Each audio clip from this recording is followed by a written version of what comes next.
Now I thought I would take a break again today from writing and do a blog on video instead, as you can see. And what I wanted to talk to you about today was your right to be angry when you have lost someone, when you've lost your mum and dad or someone close to you, and the people around you are not being as supportive or being there for you as you might like. And I want to talk about what this right to be angry is actually doing to you, what impact it's really having.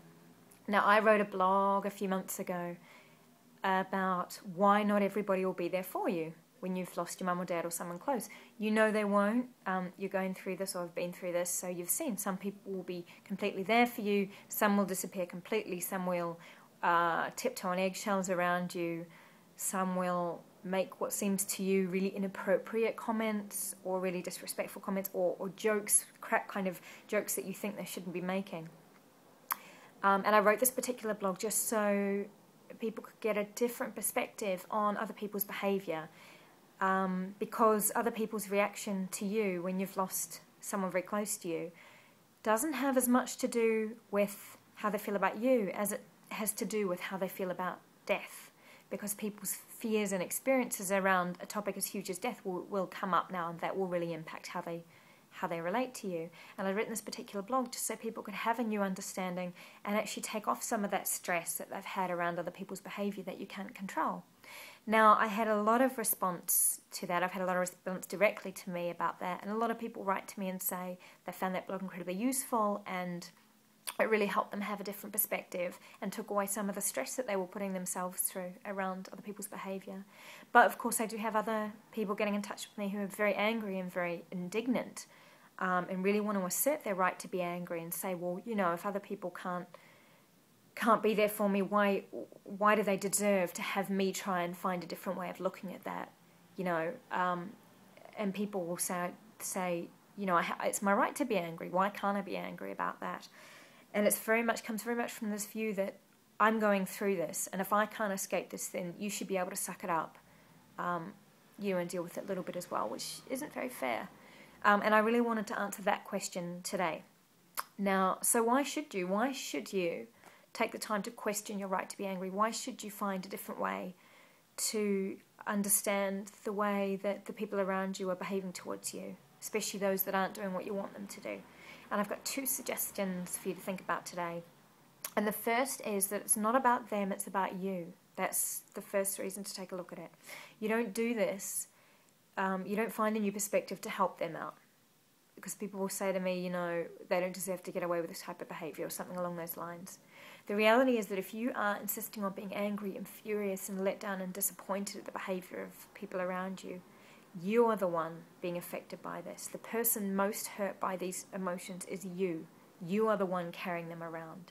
And it's like that old saying that holding a grudge is like drinking poison and hoping that someone else will die. And that's exactly what you're doing. So you may assert your right to be angry in a feeling like it's punishing them somehow, but it's not. The person that's really punishing is you.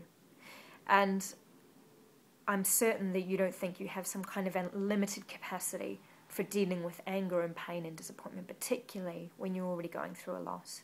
Now, as someone who's been through plenty of loss and grief and obviously works with loss and grief every day, I would suggest that if there are emotions that you are putting yourself through that are separate from the death you're going through, that you can find a way to take off yourself, that would be a very, very wise idea, to take any of that extra stress and pressure that you can off yourself, because you have enough to deal with already, without choosing to interpret other people's behaviour in a certain way that leaves you feeling in even more pain than you already are. So that's the first reason to find a different perspective for other people's behaviour. It's for your own sake. The second reason is a little bit more simple and probably even more practical, and that's that it's actually a bit of a fantasy that people will behave the way you want, that everyone will behave the way you want. It's not even a bit of fantasy, it's actually a complete fantasy.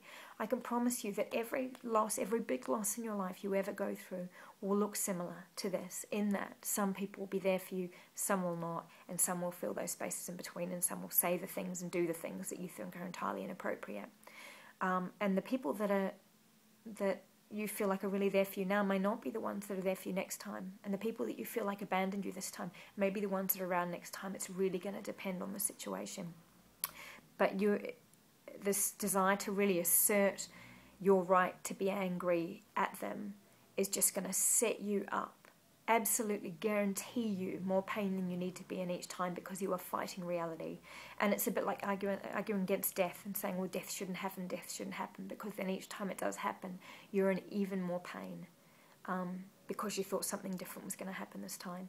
So because this is a situation that you can be guaranteed in terms of the reactions of the people around you and how different they will be, it's wise to find a different way to understand that, so that you're not left in the same pain and disappointment and anger every single time it happens.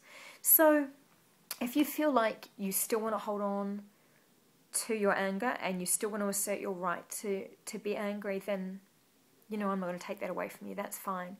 But if you do feel like with everything you're going through, for your own sake, it might be useful to take off some stress and some pressure, and it might be useful to get your head around a situation that is guaranteed to repeat for you in the future, then I would recommend reading the blog below that I wrote, or if you have further questions around that, you can comment on either of these blogs or contact me directly by email. That's always fine as well. So hopefully you found that useful, and I look forward to hearing from you below if you've got something to say.